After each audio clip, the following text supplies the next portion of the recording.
just let us know in the chat. Um, so excited to have you all come back. And if our panelists, if you're here, you can come on video so we can see you. And we are going to get started with our second session for the day, a Q&A with filmmakers. So behind the scenes look at successful impact campaigns with a special panel of doc filmmakers. So let's get some folks up. And while we do that, let us know in the chat how you're feeling about your North Star, how you're, what you're thinking about in terms of your film, any moments of enlightenment you've had. While we pin folks to the top. Hi, Lance. Hi, May. You can come off mute, Lance, May. Francisco, I see you. We're bringing you back up. Can you, Lance, May, can you hear me? Yes. Okay, great. I can hear you, May. Lance, can you try? Yeah, can you hear me? Okay, awesome, yes. And then Great. Emily, I know you're here too. Can you hear me? Yes, we can hear you. Can you start your video or is it not? No, it's not. There you go. You should be able to do it now. All right. All right. Look at those Zoom backgrounds. See this? This is marketing right here. Wow, I love it. Chef's kiss. All right. Let me pin myself. All right, here we go. So if folks can just give us a thumbs up if you can hear me and you can see our panelists. Thumbs up. Awesome. Thank you so much. And with that, we'll get started. So first and foremost, please say hello and welcome Lance, May, Francisco, and Emily. Thank you so much for being here. We are so excited to talk to you today about your film, about your impact, to celebrate you and celebrate all the work that you've done, and really showcase all it takes for a team, a small film team, to do the work that you're doing. Some of you are a team of one as well. So really, we don't talk about this enough, I think, in the film industry. So in our world. So excited to have you here. So I'm going to introduce each of you. Ask you to just say hi. We'll put your full bio in the chat. So you can just, say something short and sweet, and then we'll get into Q&A. And as we do that, folks, as you have questions, drop them in the chat and we'll be collecting them throughout. So first, Francisco, so wonderful to see you. If you can say hello, come off mute. We're super excited to have you. Oh, hi. Can you hear me well? Yep. Yeah. Yes. It's so great to be here. Thank you for having me, Annie and Deborah. So yeah, I mean, I'm working with my daughter, and our film is The Neighborhood Storyteller, and I'm the producer, and my daughter is the director. Thank you so much, Francisco. Welcome. Wonderful to see you. And Emily, would you like to say hello? Yes, hi. I'm so happy to be with you again. My name is Emily Branham. I'm the director producer of Being BB. The BB Zahar Benet documentary, which follows 15 years in the life and career of a young man who immigrates from Cameroon to the US, and eventually becomes the very first winner of RuPaul's Drag Race, the reality show that's now an international cultural sensation. And yeah, that's a bit about me. Thanks, Emily. Welcome. Thank you for being here. Lance, would you like to come and say hello? Lance. Hey, everyone. Good afternoon.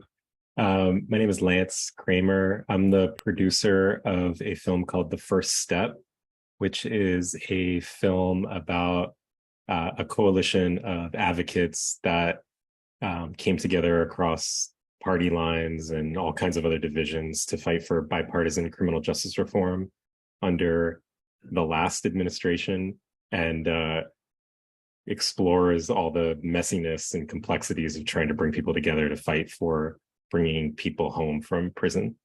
And I was the producer on the film. My brother was the director, and then a bunch of other people worked on it. Happy to be here. Thank you, Lance. Happy to have you here. Thank you. And finally, May, would you like to say hello?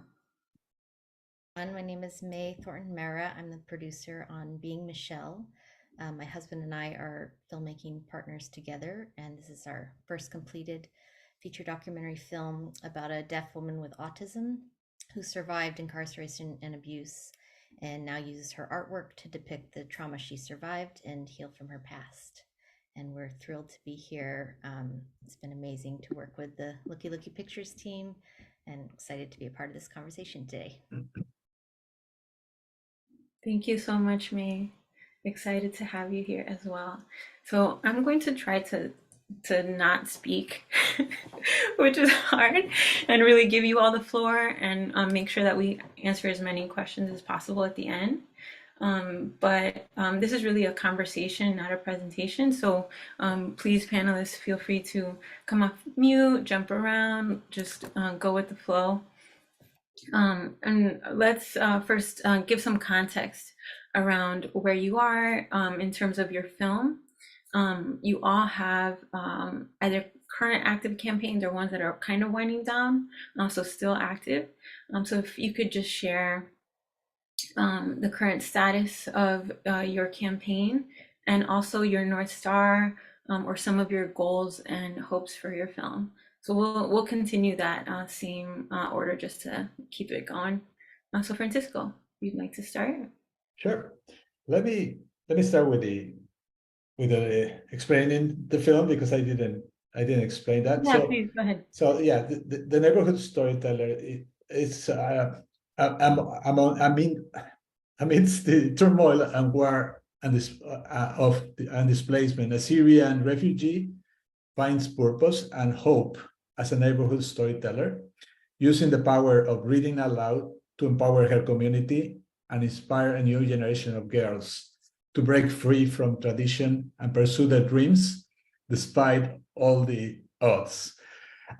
So we have, let me explain where we are. We have gone through the more or less 1 year of film festival tour. And so this has been a global festival tour, and we have been fortunate to have 37 official selections. We had 20 nominations and 8 awards. And we're very happy because one of the awards come from Mountain Film Festival in the US, and that was the Women in Film Award. So we're very proud of the way that the film has done in the tour.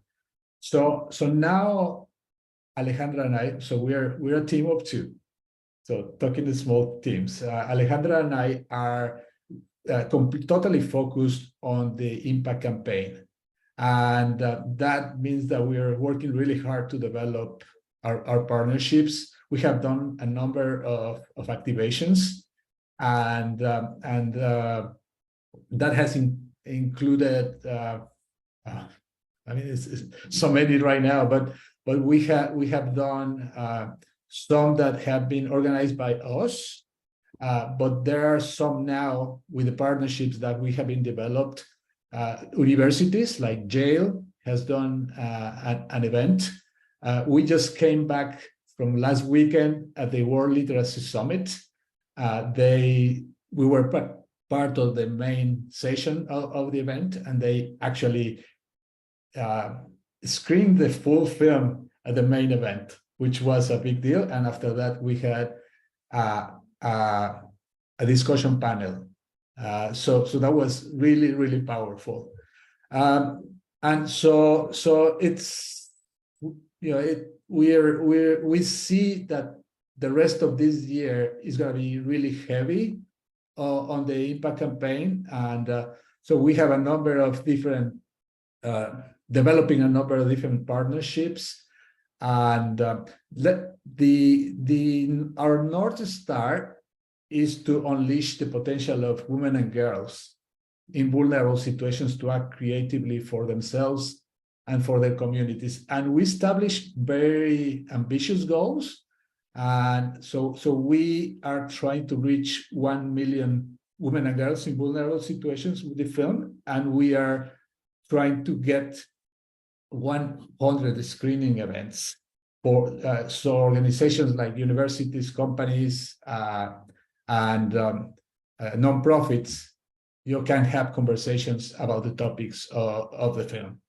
So it's a lot of work, but what Ale and I are seeing is that it's possible to do it, with a small team. Is you just have to follow the strategy as the guided campaign has taught us. So let me leave you there, and we will come back. I'm pretty sure. Thank you, Francisco. I know you have a very ambitious campaign, but every campaign is ambitious. What am I saying? Thank you for sharing that. And we'll get more into some of the specific things that you did and challenges that you overcame as well. So thank you for sharing that in the context of your film. Emily, can you share with us some of your goals and describe your campaign where it's at now? Sure. Yeah, similar to Francisco, we're out in the world, we're not throttling access to the film. We're thrilled to premiere at Tribeca, to be a New York Times Critics Pick, to play over 40 film festivals on 5 continents. And still, it feels like there is more impact work to be done. Especially in this moment of anti-drag, anti-trans rhetoric and legislation floating all over the country, we're feeling highly motivated to enter into what I'm thinking of as my Impact Campaign 2.0 and really do a second big push with renewing partnerships, new partnerships, bringing the film to audiences that can use the film as a tool to open minds, to empower their communities, and to just inspire authenticity among everybody wherever possible in the rest of this year. So that's where we're at. We're not trying to hold back access. You can see the film on Peacock, on Fuse in the US, or rent it without commercials on iTunes and Amazon. But we're really trying to create more experiences around the film, conversations, spark dialogue, and use the film as something that people can build events around for their organizations, their workplaces, their universities. So I'm excited to keep going with everything that I learned from Looky Looky Pictures and double down, going all in. Awesome. We're right there with you. Thank you, Emily. And Emily was with us for a time and is now back in our orbit, and we're so honored and happy for 2.0. Can't wait. So we're revved up, certainly. Okay, Lance, may you please describe your campaign and where it's at now? Sure. So our film took about 5 years to make the film. We finished it, I think, around the same time as Emily's film, or we premiered around the same time in 2021 at Tribeca also. And then we also, I guess our paths are kind of similar to Francisco and Emily's film. We spent about a year after the premiere, mostly focused on film festivals. We also, I think, did about 42 or 43 festivals that we also went to in person throughout that year, between my brother and myself. It was also kind of a soft, I would call the festival kind of tour, almost like a soft, beta of the Impact campaign. If there was, maybe we're in the version 1.0 right now, not 2.0, but 1.0. But the festivals were kind of like a beta because we tried to invite partners into not all, but many of those screenings to just test some of those collaborations. So we did that for about a year, kind of used the things we learned from the festival campaign or the festival tour to inform what was then the kind of version 1 of the Impact campaign. And that was, we've now spent maybe the last 9 months or so on that. And essentially, I I guess the way I would describe it is that ultimately what our activation was for the impact campaign was on the surface a theatrical release, a limited theatrical release, but basically what it was an impact campaign, to us at least, because what we did was we created a theatrical release where all of the theatrical screenings were partner screenings, and we kind of almost used theatrical bookings as like a low cost way to get access to spaces, and also try to increase the publicity and visibility of the film through kind of branding it as a theatrical release. But really what we were doing was focused on the impact work with our partners. So we just finished that a couple weeks ago. And then that impact kind of theatrical release culminated with releasing the film on Amazon, streaming, the TVOD portion of Amazon, which was just last week. So we're just very early in like the film not being throttled and just being available for people to see as of like 5 days ago. And our North Star, I'm going to read it because I'll probably bungle it if I don't. But our North Star is to advance criminal justice reform campaigns, expand the coalitions of allies for reform, and challenge stigmas around people who are systems impacted, to ultimately bring more unjustly incarcerated people home. So it's a little bit about us. Thank you so much, Lance. And I don't think you were part of, were with us earlier, but we actually used your North Star as an example in the first session. So thank you. About having a multi-layered goal and approach that leads to one outcome. And one quick FYI, just a technical term, you'll hear some folks, our filmmakers on the panel, say words like activation and things like that. If there's something that you want further explanation on, just put it in the chat. But an activation is basically an impact event. And that's what you work towards in Guided Campaign, and all of the filmmakers on the panel have worked towards those. Yeah, and I should have mentioned, we started working or participating in Guided Campaign about 6 months before that activation, and then we extended the membership for another 3 or 4 months to kind of run through the activation, because it took a little bit longer to plan it. But, yeah. Thanks, Lance. Thank you. And finally, May, could you describe your film's impact campaign and where it's at now? Yes, so we had our world premiere February 2022 at Big Sky Documentary Film Festival. We're still on the festival circuit and have our New York City premiere coming up at the end of this month, which is very exciting. Our North Star was to build a community hub to educate and inspire deaf and hearing leaders and advocates to demand the right to communication for deaf and disabled people in the criminal justice system. Our film is about, our film participant is one woman who did not ever receive the basic right to communication in her journey through our criminal justice system. And a couple years into filming, we learned that this is the experience of many deaf and disabled people, not only in our system here in the United States, but we believe globally.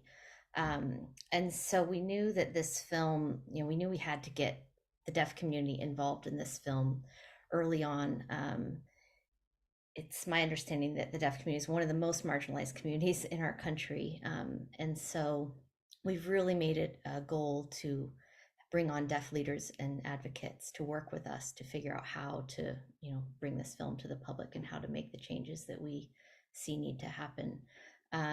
Even going to film festivals, it's been a really oftentimes challenging experience just to get access to interpreters and access to our film team at film festivals. So, we've kind of hit many challenges along the way, but it's been a really educational experience for all of us, and it's ongoing. So, yeah. Thank you, May.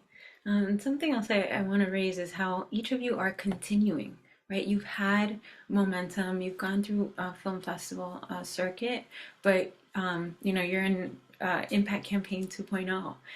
This work is, as long as the issues in the film exist in the world, your film will be relevant in the world. Okay, that goes for everyone. So your film will stay with you for years and years, and it will even resurface if there are current events that relate to your film that ignite the issues in your film in a way. So want to really put a pin in that, because I'm going to talk explicitly about that in the next session. So glad it came up here. Okay, next question is about challenges. What was a challenge that you faced in running your film's impact campaign as a small team, and how did you overcome that challenge? So I'll start with Francisco again. Okay, so the probably one of the biggest challenges that Alejandra and I have faced is that when you are trying to develop partnerships, it just takes a lot of time to get one hit.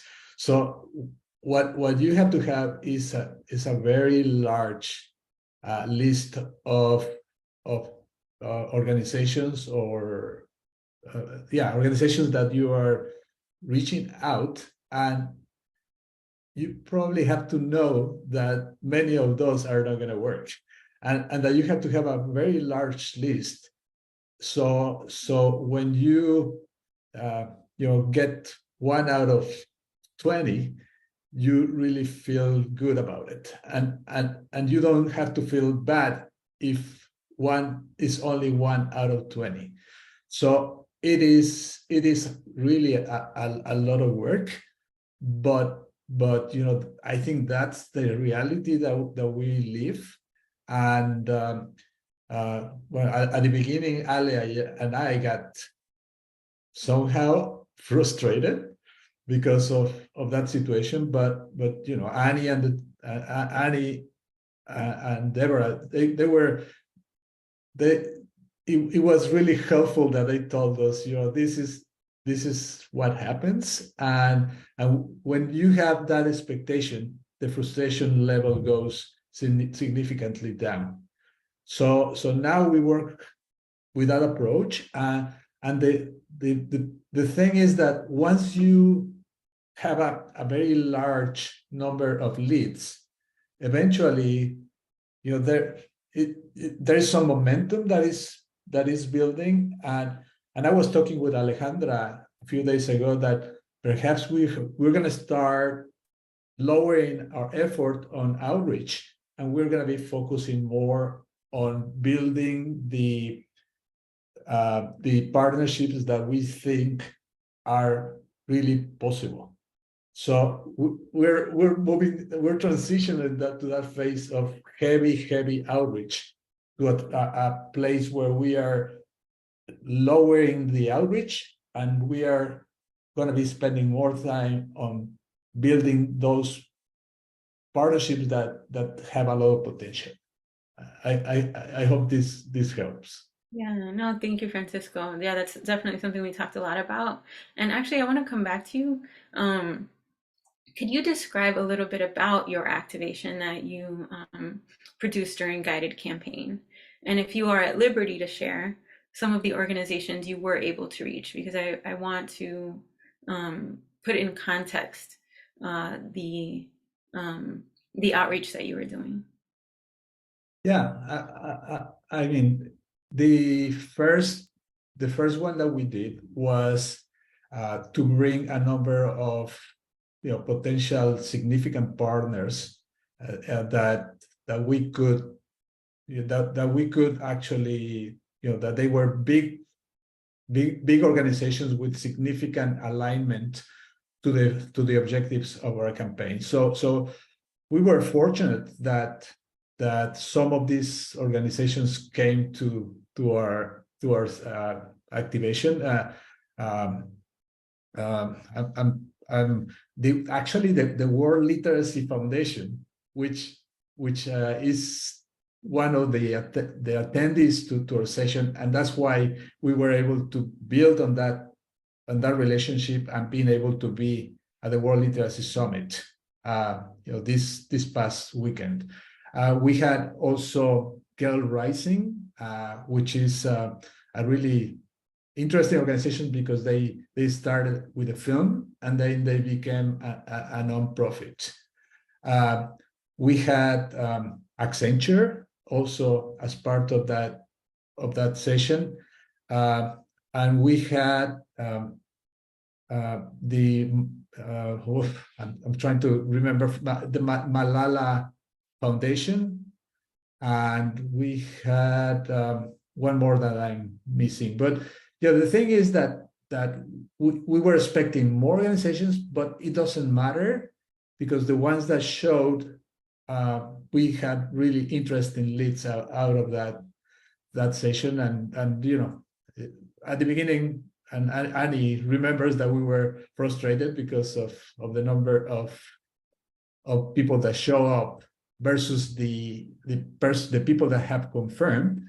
But at the end, even if a few came, we got really interesting leads out of it. Yeah, absolutely. Thank you for underscoring that, Francisco. And that goes back to what we were talking about in the first session, right? Transactional, right? The number, the quantity versus transformational, the quality. The quality of partnerships you have been able to develop is really, really incredible. So thank you for sharing that.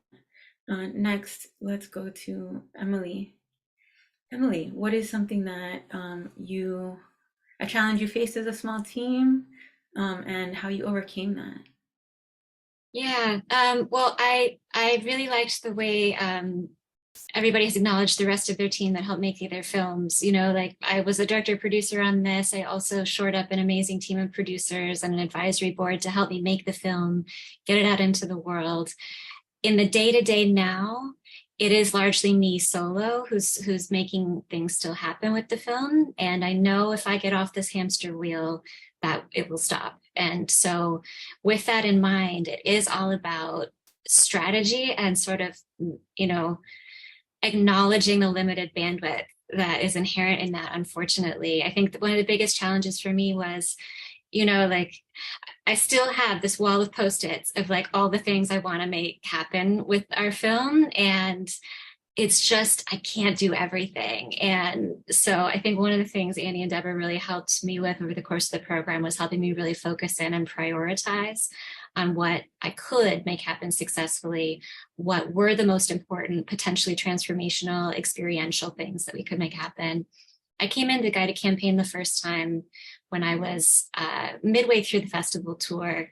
And it was just, we felt like we were constantly chasing our tails behind on things. And I felt like impact was slipping away from me in terms of like making all the things happen that we wanted to make happen.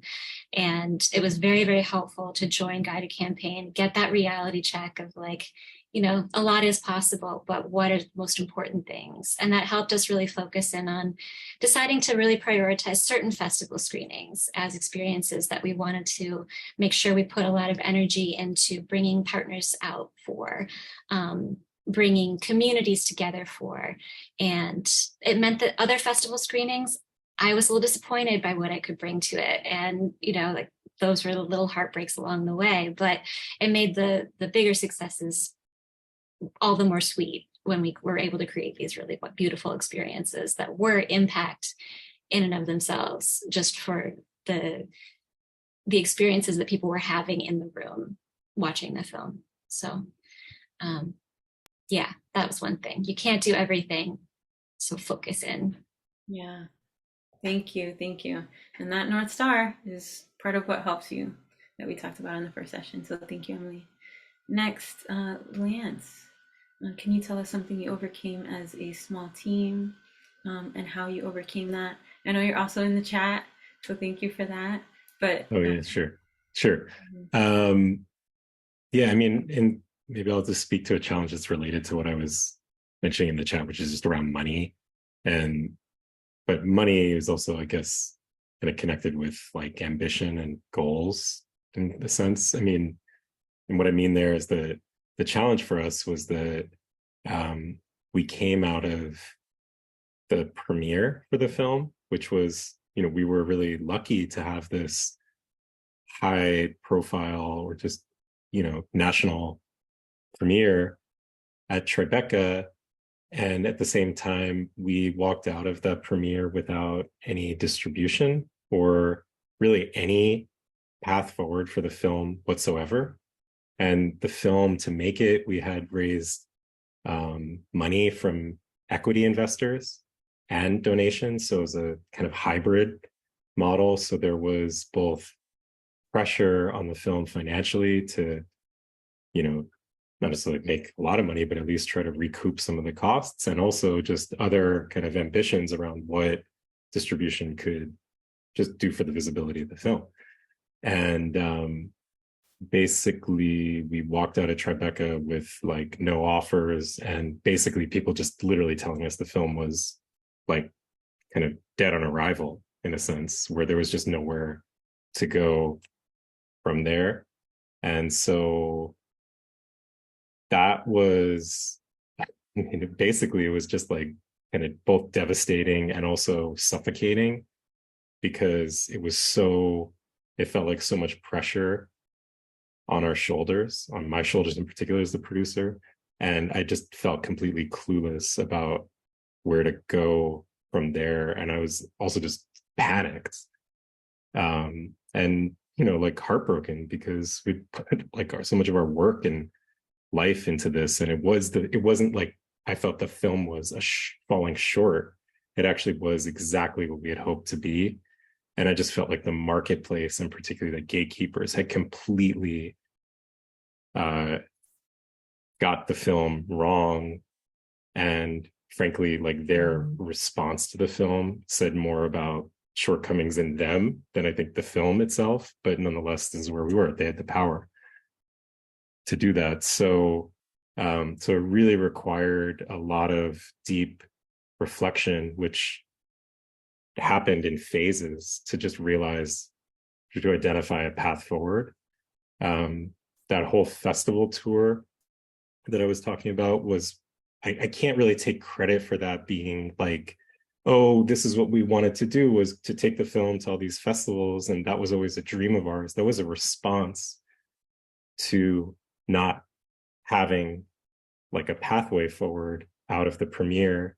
And what we realized that we could do was try to make a really aggressive attempt to play the film in regional markets and build those relationships at a regional level.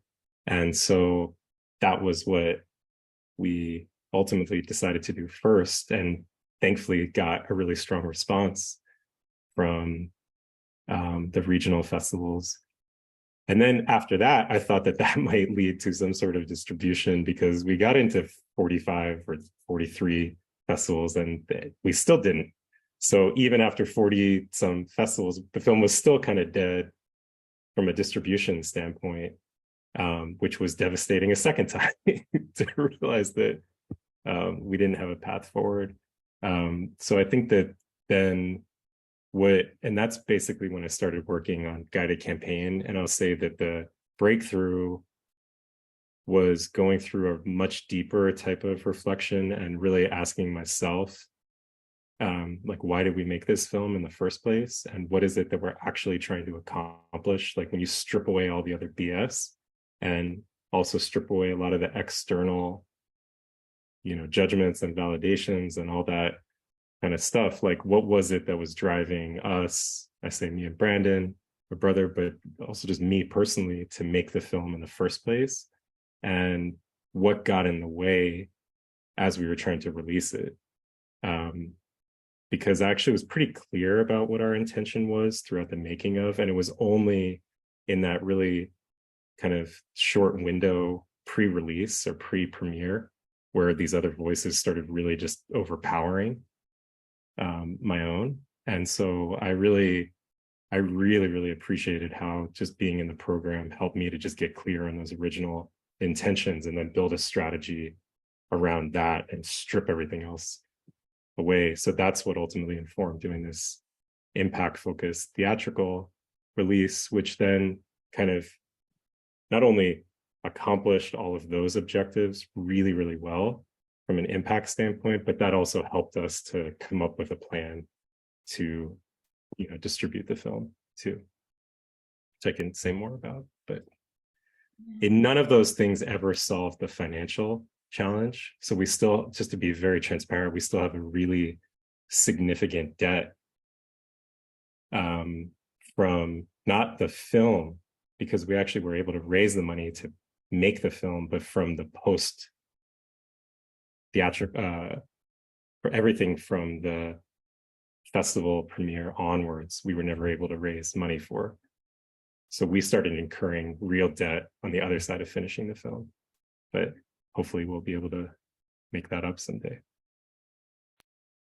Thank you, Lance. Really, really appreciate you going through that, and also pointing out how being part of a traditional run, going through the festival circuit, doing the industry work, and having to go through, as you mentioned, gatekeepers, was one route you started with, and many filmmakers obviously start there.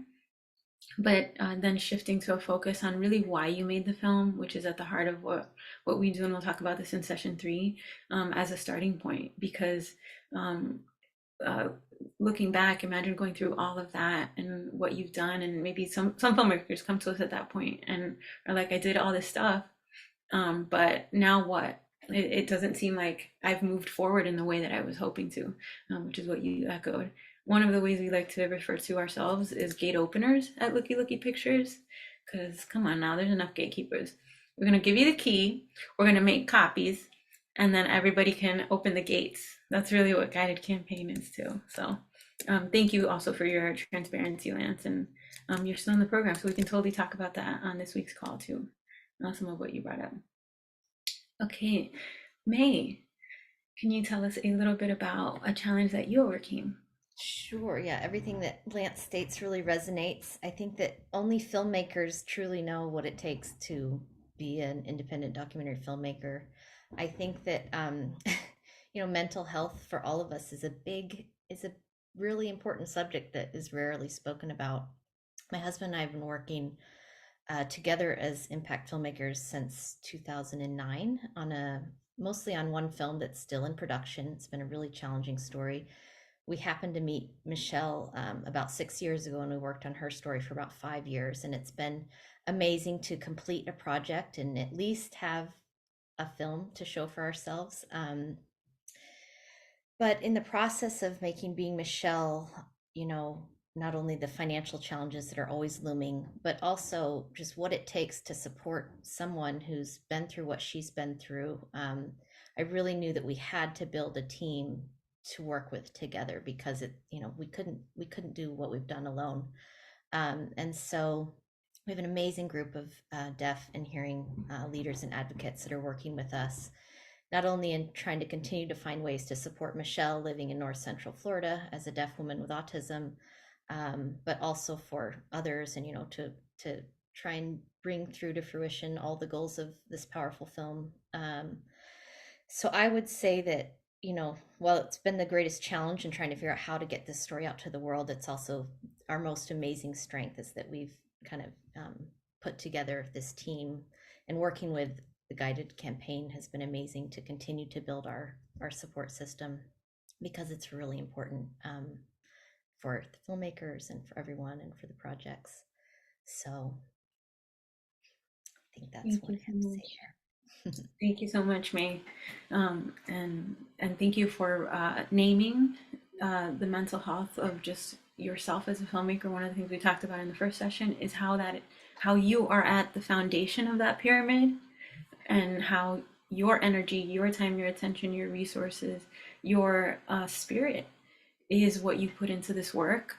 So if you are drained, if you're burnt out, if you're not, allowing your cup to overflow and just giving all of your water to everyone else, you're going to end up drained and thirsty, and the impact will also stop.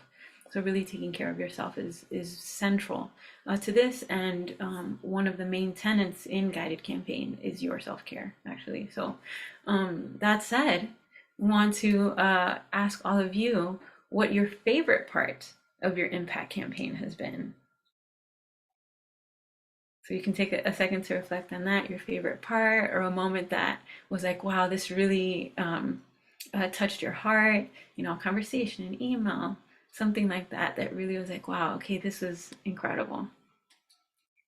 Francisco, would you like to start, or anyone else? Sure. Yeah, No, go ahead. I can start. Let me start by saying some background information, because for me and for my daughter, this is the first time that we actually get into an impact campaign. So you have to know that we had no clue how to go about this, and it just seemed really overwhelming to think about it. We have done two previous short films before this one, and we just handed the films to somebody else, and we sadly we saw that these films were not seen a lot. So my daughter and I decided that it was really important for us not only to produce this film, but being part of the impact campaign, and run the impact campaign, because when we do the next project, we are going to build that project with a totally different mindset, because we are going to think about the impact campaign while we are thinking about how to produce that new film. So from my perspective at this point, it has been one of the best decisions that we have taken to go this way.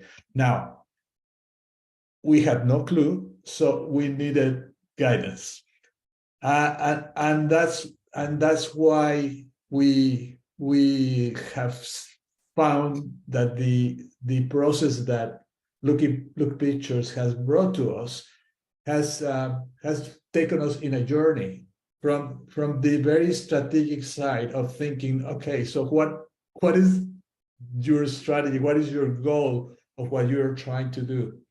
And really, because you don't get the answers, you have to create your own answers as you go through this process. But the process is going to ask you the right questions.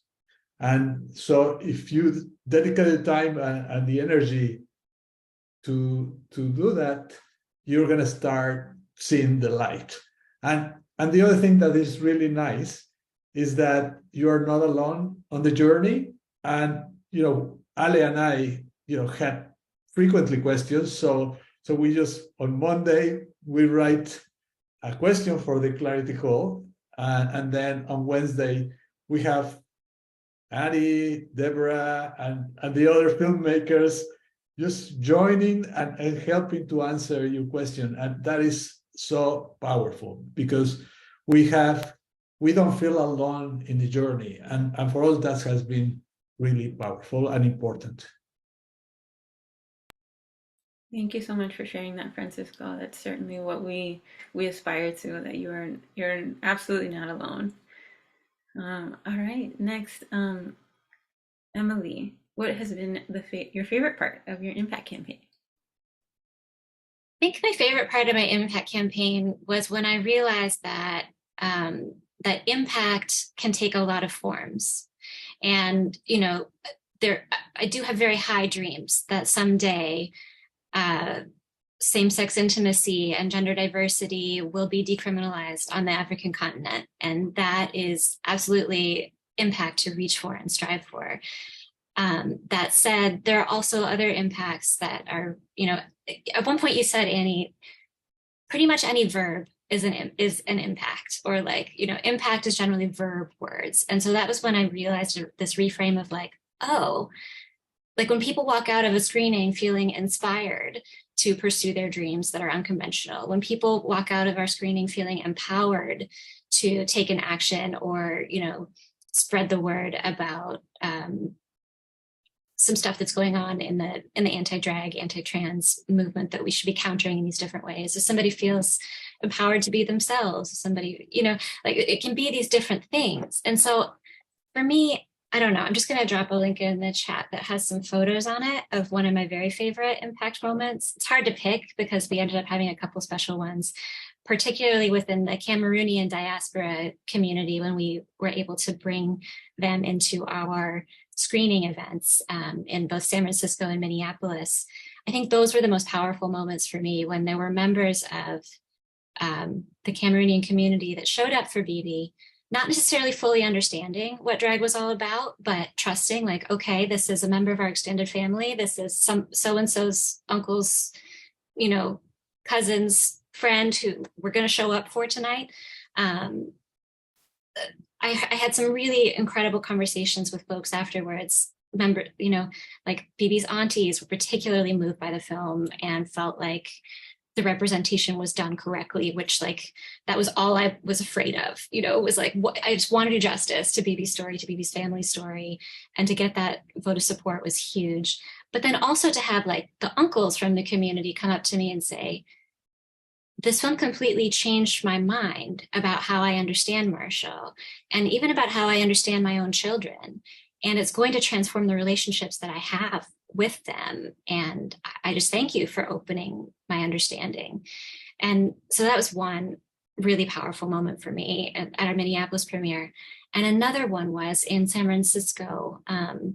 We ended up doing a 2-night event that my producer, Mark Smolowitz, came up with, because San Francisco is his hometown and he knew the film would be received well there. The first night was a screening of our film that we presented in partnership with a few organizations in the Bay Area, including Frameline and wonderful partners. So Fried, Brave Maker, and Rainbow Railroad. And so we co-presented the screening. And then the following night, BB did a live performance in drag of their own music. And we were surprised at the Q&A of the screening when the last question of the night, somebody raised their hand and shared that they were classmates of Marshall's growing up in Cameroon at PSS Bafut. They had been in food and nutrition classes with Marshall as a young boy and were like, oh, okay, like this is who you have always been, and we fully celebrate you and are so thrilled to bear witness to your journey in this way, and you have not changed. Like, this is exactly who you are through and through and who you've always been, and the film does justice to that. So those were really, really highlights for me, probably selfishly, to just feel like, okay, we've attempted this with as much integrity as we could muster, and it worked. But then the following night, those Cameroonian classmates of Marshall's brought 15 of their closest friends from the Cameroonian community and their husbands to the show. And they brought handmade signs that had the Cameroonian flag and words of support and lyrics from Marshall songs. And it was just like in that room, oh, this is impact too. You know, those husbands had never seen a drag show before. And maybe there had been like a jolt of like, oh, I'm not sure what this is. And maybe the first 5 minutes. And then they were fully in it, fully understanding the love, the joy, the beauty, the acceptance, and the community feeling of being in community with, like, bringing different communities together. BB's always said that he's a gatherer, and that is what he ended up being through our film and through these impact events, is he has gathered folks from all different communities, from the LGBTQ community, from the arts community, from the diasporan community, to come together and realize we have so much more in common than we do have in difference, and to just like build those kinds of experiences for people coming out of the pandemic was really, really powerful. So we're just trying to use the film to enable more experiences like that, whether it's for LGBTQ plus organizations, whether it's for workplaces, just like open people's minds, give them some light, like a bit of uplift and light and life is also impact in these hard times. So I guess that was something that was really special to me and a realization that I had. And I'm really grateful to Annie for that reframe. Thank you so much, Emily, and thank you for sharing that. If you're watching the replay, the link that Emily shared is below this video, and really, really beautiful to see. I know we had so many discussions about that, Emily, so it just makes me so happy to hear you share that, so thank you. Lance, what has been your favorite part of your film's impact campaign? My favorite part has definitely been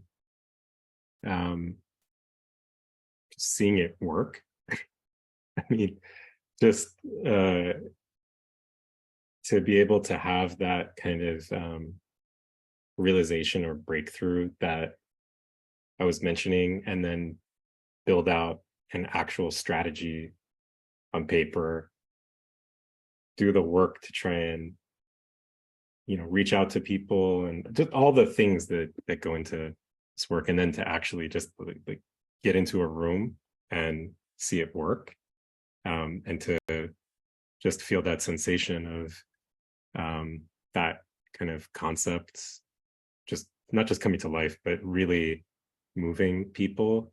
And for that to have fundamentally been something that came, from that process, and also just from within, and not something that was like this external thing that I was supposed to do, but that just felt like it was an extension of what, what I felt was what, I and also this community wanted from this project and from this process.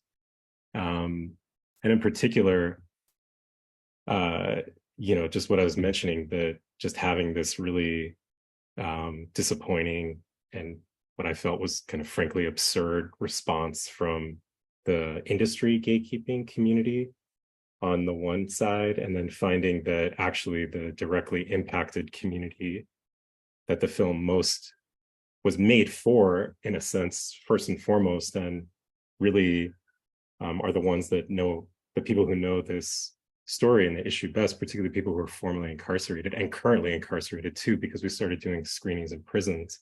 They became the film's champions. And the whole theatrical release that we did with the film was basically built with them. And so that kind of engine of the film's release were people who were systems impacted from the justice impacted from the criminal justice system. And so just to then also make that shift, like away from kind of industry gatekeepers to then collaboration with people who had literally like lived behind the gate of a prison, and for them to respond in the way and work with us in the way that we had really hoped, and to just be able to lean into that, to me was like just a radical transformation, just in my mind shift and my not just the impact around the film and what I think it will hopefully in the long term also be able to do, not just in the short term, but also just to like kind of flush out of my system some of the kind of like toxicity that comes with getting wrapped up in this industry BS. So yeah, that's what I would say. Thank you, Lance. Yes, get the keys, open the gates. Thank you for sharing that, Lance. And really championing that the people who are most impacted by the issues in the film are experts in their own lives, right? We talked a lot about that in session 1. Okay, so certainly part of what Lance shared as well echoes that. May, can you share, please, your favorite part of your impact campaign thus far? Yes, so I will say that, whether you get into a festival or not, whether you get distribution or not, all you have to do is start where you are, and, working with Annie and the team, you just one step at a time, and you start the film's impact. For us, I have 2 moments that really stand out to me. One is when we had our world premiere. We were able to bring Michelle. She had her first flight on an airplane. We were all up in Missoula, Montana for about a week. And for the first time, Michelle got to sit and be in a room with our deaf team members. And for her, it's really the first time in her life that she is with other deaf folks who love her, care for her, and she can communicate. She really has lived marginalized. She spent time in and out of mental institutions, in and out of deaf schools in Florida, but she really never had positive experiences. She had a really, really challenging upbringing for a number of reasons. So that was, to see her blossom and to just see her own skills in sign language just continue to grow, even within that week. It was really beautiful. And then at a couple of other festivals, Michelle was able to attend with us as well. And we were able to screen with schools who were alternative high schools. So children coming from challenging backgrounds themselves. And her story resonated so deeply with these high school students. A lot of them had been in and out of foster care. Michelle was in foster care for a while. And at both of those screenings where we shared the film with these schools, all of these students created artwork for Michelle, and they brought it to her. And there were cats, and Michelle loves cats. All this stuff. It was just really beautiful to see Michelle interact with these students and to see how deeply her story impacted them as well. So, so step by step, do the work, and the rest will come. Thank you so much, May. You've certainly been doing that work, so thank you. I want to do a quick time check. We're almost at the hour. We actually have an hour with our filmmakers, and then we'll have the Q&A. Of course, you're all welcome to stay. You do not have to. We'll take care of the questions regardless. And Francisco, I know that you're also in Europe, so it's quite late for you as well. But I have 2 remaining questions. I'll start with you, Francisco. You can answer both or one of them.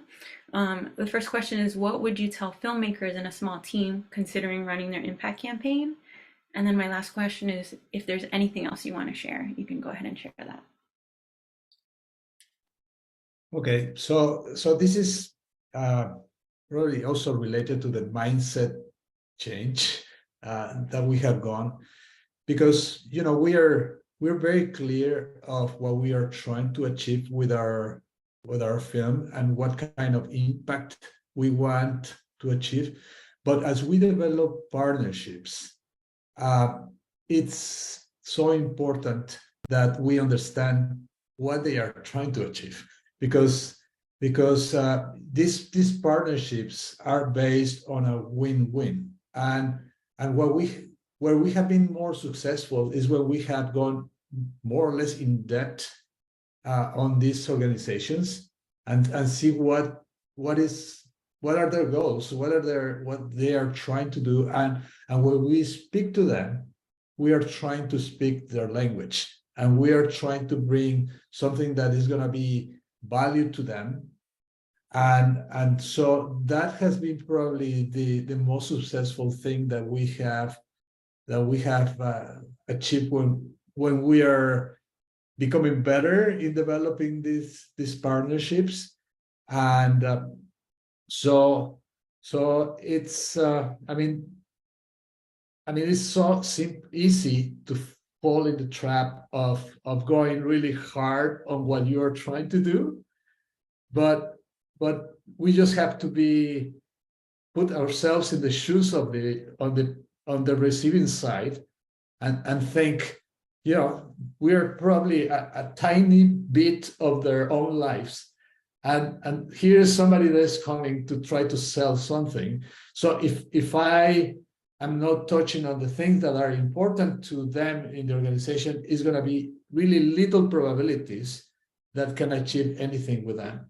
So the most successful instances that we have had in developing these partnerships to achieve our own goals have been when we are taking that approach. And I really recommend that. That's a successful approach to develop partnerships, and I guess that's one of the things that we have learned, and that has been a very significant mindset change for us. Awesome. Thank you so much, Francisco. And if you, I do want to again be mindful and respectful of your time. You are welcome to go. So I'm going to take a second to just. I can stay, Annie. Oh, thank you so much. Yeah, I'll stay for the next half an hour. Nonetheless, I really do respect your time, so you're welcome to go. I want everyone to just thank our panelists right now, and we'll continue after your thank yous. In case anyone does need to hop off early, I want to just appreciate each of you, your work, celebrate you, and thank you for sharing with the world your film, your effort, the work that you do in the world. And allowing us to serve your impact campaign. It is truly a privilege and a joy, and for sharing all of your insights now. So thank you so much for sharing appreciation. Jillian, thanks so much. Congrats on all your amazing projects. Cian, I'm sorry if I'm mispronouncing your name. So appreciate your generosity in sharing these experiences. Yes, thank you so much for being here. So helpful to hear your experiences. As we know, you're not alone. right now you are in a community of filmmakers who are also on this journey. So I want to underscore that you're certainly not alone in this. So with that, if anyone does need to go right now, feel free to do so. Otherwise, I will continue with the last remaining question for me, and then we'll get to the audience. So next, Emily, what would you tell filmmakers in a small team considering running their own impact campaign, and anything else you want to share? Yeah, well, first of all, I'm happy to stay for the next 30 minutes, no problem. I guess the number one thing that I would recommend and that I wish I had done earlier in my process was to be braver sooner when it comes to reaching out to people about potential partnerships. And that can happen when you're still in the production phase. You know, Annie has this whole framework for brain trusts, which is just brilliant and really a great way to build meaningful relationships with partners that can then, be real, meaningful relationships over the course of the film's life, from your festival premieres to your impact campaign to beyond. And everything is relationships. Everything is people. Like, you see these logos for organizations and they don't seem like anything that you can like interface with or break into, that gatekeeping thing, right? But it's people. It's people. And what you're doing, it has value to different organizations as leaders. Like, how can your film be a win for them? How can participating in your project make them a hero and what they're trying to do as well? And it's just like, the sooner you can start building those relationships, the better. Before you feel 100% ready, start looping people into your process who you really feel aligned with in terms of the themes of your film, the mission of their organization. And then just share exciting updates along the way. Like, don't be asking for things, off the bat. Be like, presenting all these exciting things that you're doing, so that then when you do have a concrete ask, they're going to be more receptive to it and helpful. Because partners are like everything. Partners are gateways to audience. They're gateways to venues. They're gateways to, sort of like clues to who's funding this type of work and who might be your partners in different ways. So yeah, just like, try to be braver with like building relationships and opening up what you're working on before you feel ready. So yeah, that would be my number one thing. Thank you, Emily. And I also want to just underscore and celebrate you for being brave, and all of you for being brave. It takes courage. If the world just had a little bit more courage, it would be a very different world. But the courage that you're putting into the world is creating a more courageous and brave world. So thank you for that. Lance, can you share what you would tell filmmakers who are considering running an impact campaign, and then anything else you'd like to share? Sure. Say three things. Number one would be just realize that if you went through the work and just everything that it takes to make the film. So like, if you're on here as a filmmaker, then this is not meant to disparage people that only work on impact, but I think that you probably possess many, if not all, the skills that are required to succeed in impact.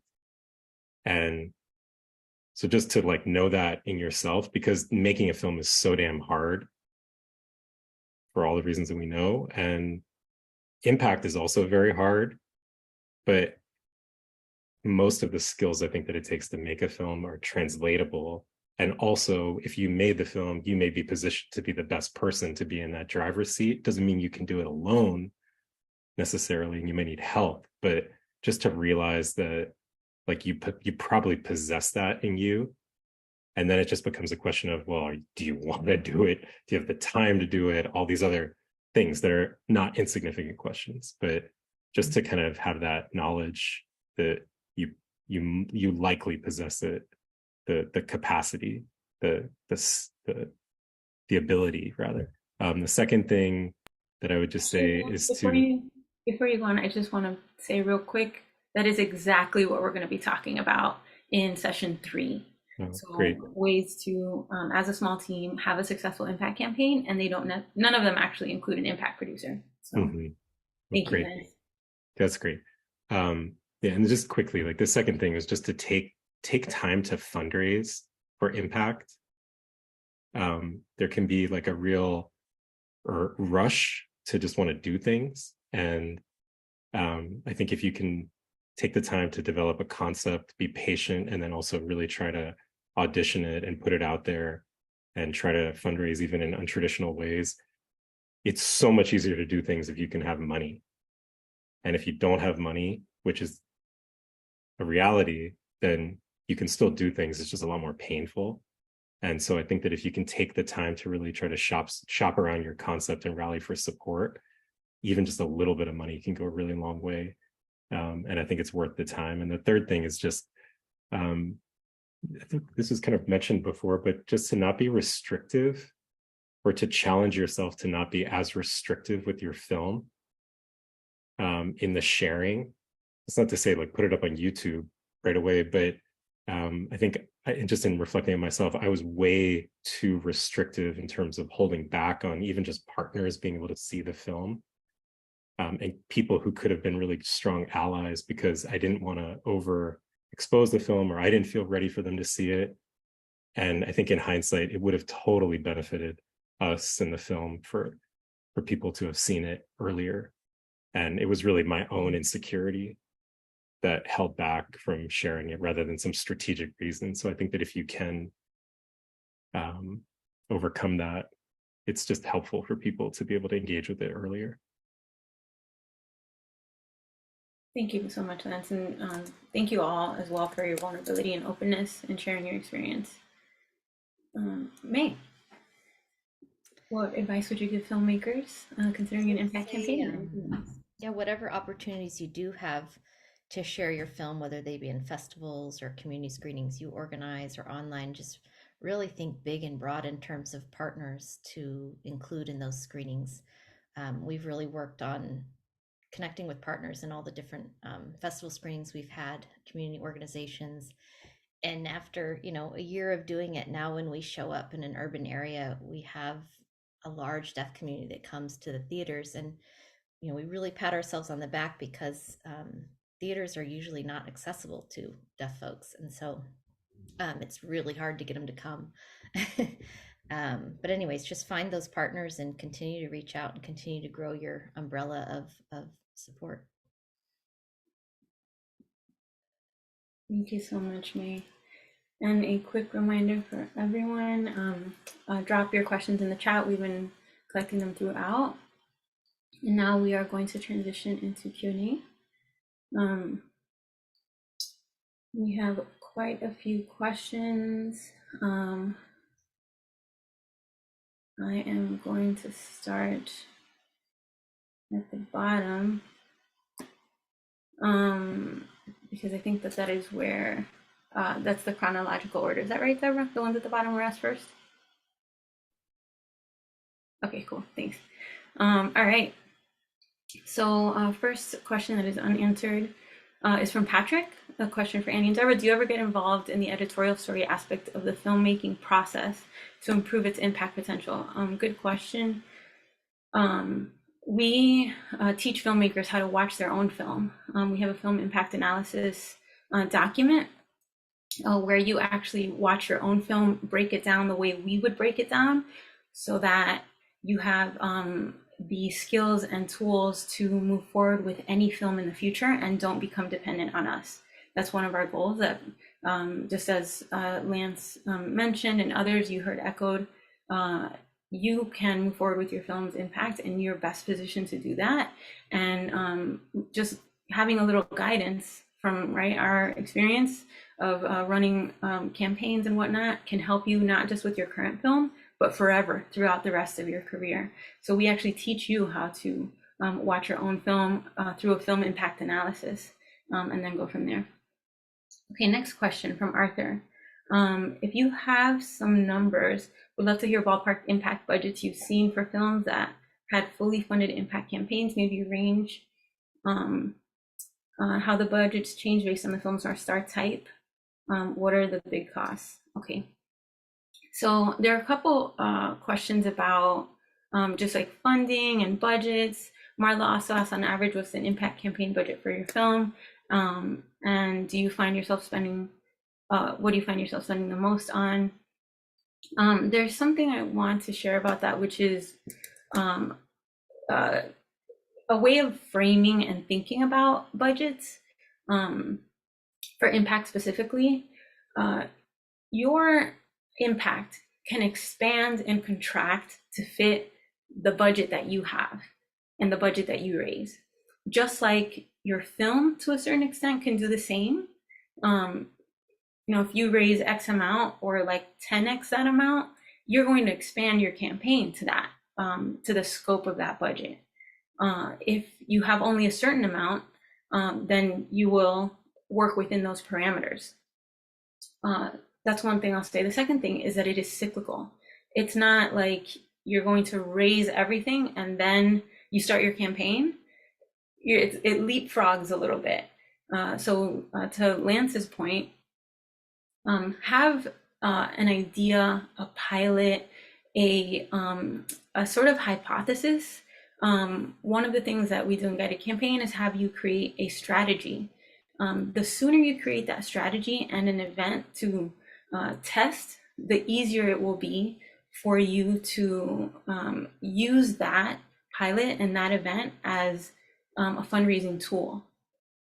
So also want to mention that. And then the last thing I'll say about funding is the sources of film funding are almost the same as the sources for impact funding. So when folks ask where can I get impact funding, it's really the same sources that you would go to for the Films Fund, except that you also now can expand into revenue for a finished film. So you just get direct revenue for sales and licensing. And then the second other new source are foundations that align with the messages of your film, philanthropists, maybe even large nonprofits who align with the messages of your film. They are folks who don't fund film traditionally, but fund the issue area in your film. So that's somewhere else to go. If any of the filmmakers want to jump in as I'm answering questions, please feel free to do so and just come off mute and hop in. And if you think of something from a previous point, just share that, and we'll try to get to as many questions as possible. So just feel free to jump in. Let's see. Next question.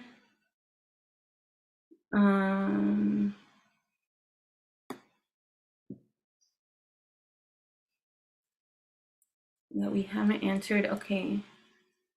From Jennifer, did everyone do an educational guide? And what advice can you give about this?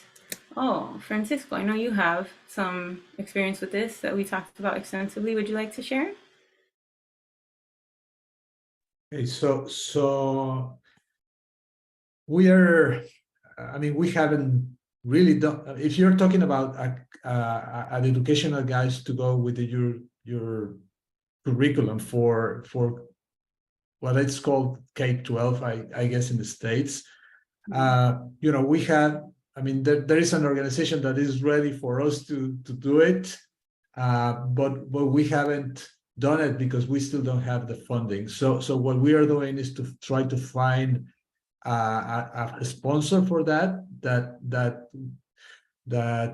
would be able to fund that work, and we would be happy to do it because eventually we believe that that's an area where we can actually get some impact and reaching out the target populations that we would like to. So it's it's not critical to do it, but depends on your impact objectives and the type of target audience that you want. So for some filmmakers, that might be a really critical thing to do, depending on your audience and what you're trying to do with your impact campaign.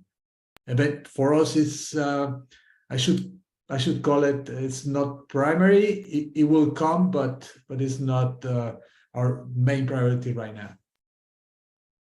Thank you, Francisco. And I asked about yours specifically because there was one week where you submitted a question about this, and we shared that it is certainly optional and something that you don't have to do, and you can also start with a watch party guide or a watch party kit.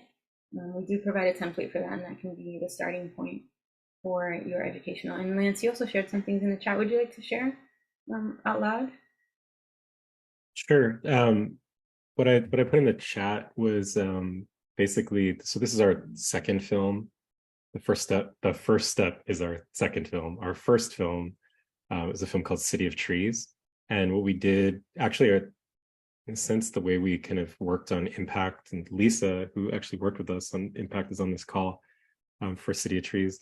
We did some things. The campaign was kind of similar with City of Trees, and we wrote the discussion guide towards the tail end of impact, and we collected a lot of surveys along the way with our impact screenings, and then just had a lot of anecdotal conversations with partners as well, and all of that informed the shape and the focus and even the format and themes and all those qualities of the discussion guide. So it was really like an outgrowth of the impact campaign. So we kind of knew with some groundedness like what need the discussion guide would have to serve, rather than trying to figure it out on the front end and then like kind of push it out to people. It was more of a response to the actual conversations that happened, and I found that worked really well because it just was very aligned with the conversations people were having. And then it wound up not being too late. You know, that by the point we wrote it, I think the film had been finished for almost 2 years, but it wasn't too late because the film was still in educational distribution at that point, and that really became the primary outlet for the use of the discussion guide, was with educational and community screenings that were happening when we were in like evergreen mode, which Annie could tell you more about. So it wasn't really that needed when we were there, or we had more hands-on involvement with the screenings. Where it was really useful was when we were kind of stepping away and we wanted it to be in evergreen mode.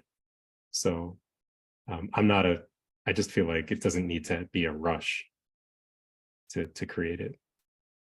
Thank you, Lance. May, go ahead, jump in, please. Yeah, we in 2021 we learned of a book that was published called Deaf People in the Criminal Justice System, and it's the first conglomeration of research on this population. A few editors are from the UK, or a few authors are from the UK, most of them from the US here. But we brought a couple of those editors of the book on as advisors, and we're working with them to create supplemental educational materials. The film raises so many issues, it's a little bit daunting, but we kind of have a rough guide, and then we realized that we also really want to include videos in ASL from different deaf leaders and experts there as well. So we're still kind of, putting those together. But I agree with Lance, like run your impact campaign for a while, really see what hits people, see what seems relevant. We had thought that we wanted to have our educational materials ready before we launched our educational distribution, and we're still kind of trying to weigh that out. But yeah, it's in process. Thank you, May. And we can certainly talk about that, of course, on a clarity call. So next question from Miko. Would film festivals that are themed in line with the North Star's goals be more effective than, say, mainstream festivals? Great question. Yes, absolutely. The more you can do activities that align with your North Star, the more impactful your film will be. I also want to say, it's so wonderful to hear all of you ask questions with North Star. That is a concept that we created like 2 years ago. We named it 2 years ago. And to hear our community just like using it in the right context is really exciting, because we wanted to really share this publicly for the first time today. So very exciting to see. And of course, filmmakers, please jump in if you'd like to add. Go ahead, Lance. I was just saying, I totally agree that like themed festivals, if your film happens to connect to those, can be amazing partners. And I just encourage you to think outside the box too. with what those themes might be. It might not be obvious. Like you may be able to actually, and you could learn this through getting input from other people, that your film might actually be a great fit in themes that maybe didn't occur to you on first glance. So I think I just encourage you to think outside the box with those themes. And then secondly, just don't overlook regional film festivals, because it's easy for people to pay attention to the national ones. The reality is that I think where you get treated the best and have the best experience as a filmmaker, and can also have the most impact, and particularly for partners, where you can meet the best partners and engage with the best partners, is the regional festivals. Actually, a lot of those regional festivals, the good ones, also have like an impact or community relations person. So some of our best partnerships on our impact campaign came through introductions that film festivals made to local partners that we wanted to engage at the festivals. So, I met Emily at a regional festival, or several. So you also just get a chance to meet filmmakers who ultimately can become like amazing allies as you're just trying to figure out how to get through everything and run your campaign. Thank you so much, Lance. All right, we're winding down. I think we have time for 2 or 3 more questions. We already have them in the chat. I'm sorry, we already have them in our document from the chat. Quick reminder before we get to those, tomorrow we will have a live invite-only bonus VIP day that you can apply for. The link for that is in the chat, or you can go to, if you're watching the recording, lookylookypictures.com and apply to our accelerator. We're going to have a small group Q&A where filmmakers can just ask all of the questions. It'll probably be very, very long, but I will stay for the whole thing. So apply if you want to get access to that and be invited. And secondly, your homework, your North Star. If you'd like to share that along with your film's logline, DM us on Facebook or Instagram, and we'll get back to you, or we will pick a few of them to workshop in our last session. If you're watching the recording, you can also send us that. Okay, last few questions. Jillian asks, was there any disparity on the vision North Star for impact among your teams? If so, how did you navigate that and all get on the same page? Would anyone like to take that question, how you navigated being on the same page with your North Star or with your goals with your team? Or May also, I'm thinking directly about you and your brain trust as well. Yeah, I mean, we really, brought our team together and then just, brainstormed this. And like I said, the film raises so many issues that we really had to figure out what's going to be our main thing that we're pushing for. And then obviously we have many goals for the film. And in the end, we came down to wanting to use the film to ensure the basic human right to communication that is not being given to deaf and disabled people in the criminal justice system. And so but we really, we didn't land our North Star until after we had our brain trust and after we, continued doing our work through the guided campaign, and then it just kind of kept coming through to us. So it's a process. Thank you, May. Thank you for sharing that. Certainly a process, and also the theme of sort of allowing your creativity to be part of this process, right? Allow your impact to be as creative and let it flow as much as the production of the film. Lance, you echoed some of that. Really listening to the people who are impacted and what are they saying, what's resonating, what's impacting them. So that is what's informing, again, that cyclical, phased approach to your impact. Okay, and again, feel free to jump in if you have anything else to add. Otherwise, I'm going to keep going so we can get as many questions. Next, Mitch, what are some of the ways partners were most helpful? I've got my first meeting with my first official partner this week and not sure what to ask of them. Mitch, wonderful. Thank you for sharing that, and congratulations on your first official partner meeting. Would anyone like to respond to that? Emily, perhaps? I see you perk up. Go for it. I can share one thing. I don't know. It's hard to say like any one thing that's the most meaningful. But I have an ongoing relationship with an organization called Outright International that is an international LGBTQ plus human rights group that, I again beat myself up for not engaging them as soon as I started following their work way back in like 2009, I think, was when I first really started following them in earnest, when they were called something totally different, Eagle Herc. Like, I've been tracking this organization forever, but I just didn't get up the nerve to reach out to them while I was in post or production. But then I did, when we finally had our New York premiere, in-person premiere scheduled at New Fest. It is so hard to finish a movie, as everyone here knows. And so like I was so in overwhelmed mode from basically the moment we were accepted to Tribeca, like for the next 6 months, just like wild, busy, wearing a million hats, but not wanting to let this impact slip away, right? So I finally was like, I got to reach out to Outright. I got to invite them to the screening. And so I did. I said, 20 seconds of courage to send those emails to like 5 people on the website, inviting them to the screening. And the senior people from the organization didn't come, but some junior people at the organization did come, loved the film, went back to their team, said, this is a film we should be supporting. We're supporting other films like this. This is so in line with the work we're doing and provides such a beautiful, positive representation. And so from there, we participated in a conference. Out Summit is a conference they do virtually every year that is international in scope, and did a screening for the people at the conference. And, a year later went back to them again. And, we just like done different activations with them. They got some publicity through our Fuse broadcast. They were partners with us along with Rainbow Railroad. They got some national broadcast cable airtime, for their organization.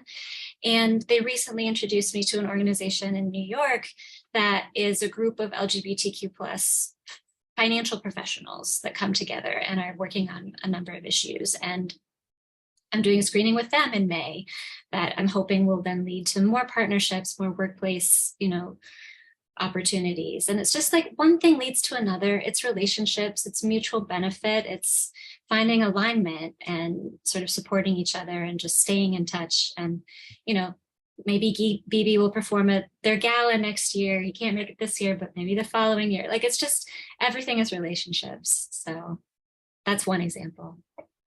Thank you so much, Emily. And again, I want to celebrate your courage, and that, we had a lot of conversations about this, and now just hearing you talk about what making that decision and creating the initiative to reach out finally and open your heart in a way that was so authentic and from a place of impact, what that has created, because it starts with you as a filmmaker. So thank you for sharing that.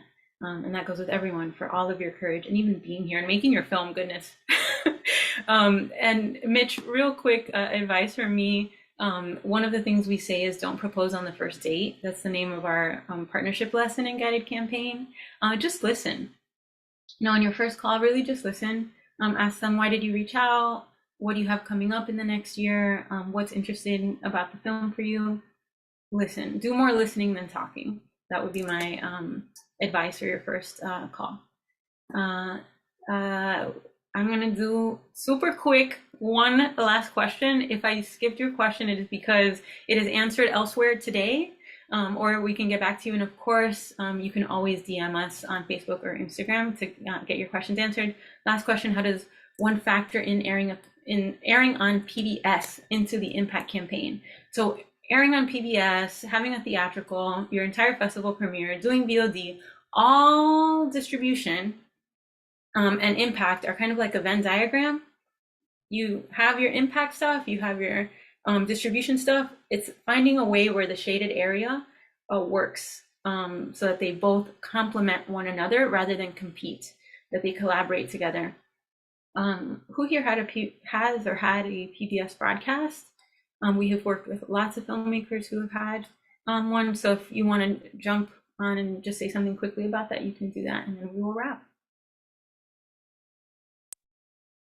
I could share that it's part of my 2.0 plan to bring the film to audiences that have not seen it already. Yes, it's available on Fuse. Yes, it's available on Peacock, but we're going to put it on PBS in October for LGBTQ plus History Month. through the NITA program, and I'm working to get underwriters, then I'm following that strategy to try to make back some of the money I've invested in this film, and also to be building meaningful partnerships with corporations that want to put a flag in the sand and say, we care about the LGBTQ plus BIPOC community, and we're going to support this film getting out into the world. So, you know, it's all related to impact and can be. So yeah, stay posted, or, you know, stay tuned if you want to see how that works out. But I'm going to give it a shot as a way to reach more people. Thank you so much, Emily. And certainly in Guided Campaign, there are also examples of filmmakers we've worked with who had PBS broadcasts. If May's still here, May Chow was in the chat earlier, joined I think the week or the month of her PBS broadcast, and that became her impact activation for the program. So with that, let's wrap up. We're 2 minutes over. Thank you so much. Please, again, join me in the chat and in thanking Emily, Francisco, Lance, May for sharing everything you shared today and for all of the work that you do. Thank you, thank you, thank you. And we will be back at 4 p.m. Eastern time. Thank you so much for all of the gratitude for everyone in the panel, and I will see you all inside a Guided Campaign and our next clarity call, hopefully. All right, y'all, have a wonderful day, and with that, we'll go to break. Quick reminder, let us know your North Star. DM us with your North Star if you would like for us to workshop that with you and have it picked for the 3rd session.